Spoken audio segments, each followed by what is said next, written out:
A failed or weak capacitor can stop a fan from running even when you bypass controls and jump the motor directly. Capacitors provide the phase shift and starting torque for many single-phase motors. So if the capacitor cannot hold the required charge, the motor will not develop enough starting torque, and it will either hum or not turn at all. For testing, first visually inspect the capacitor for bulging, leaking, or corrosion, and then discharge it safely by shorting the terminals with a screwdriver that has an insulated handle while holding the body of the capacitor with a gloved hand.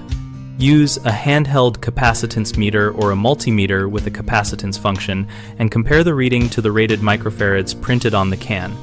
A reading significantly below the rated value indicates failure. If you do not have a tester, swap in a known good capacitor of the correct microfarad rating and equal or higher voltage rating to see if the motor starts. Do not use a lower voltage part. When measuring, also check for high equivalent series resistance, which can show as an intermittent or marginal component that will pass no load checks but fail under motor load. Always isolate power at the disconnect and verify zero voltage before touching wiring.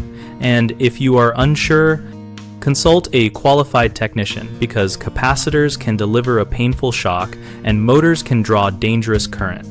A common mistake is assuming the motor is bad when it only hums.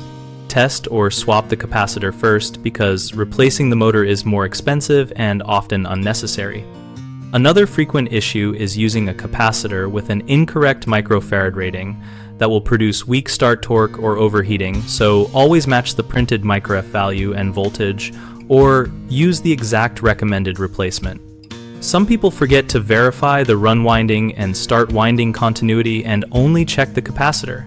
If the windings are open or shorted, you will still have failure, so measure winding resistance and insulation where possible, or have a technician do so. BigHomeProjects.com connects homeowners with local contractors and provides project information that helps you ask the right diagnostic questions and compare quotes. We also host a discussion community where homeowners and contractors share real-world experiences, troubleshooting tips, and recommendations.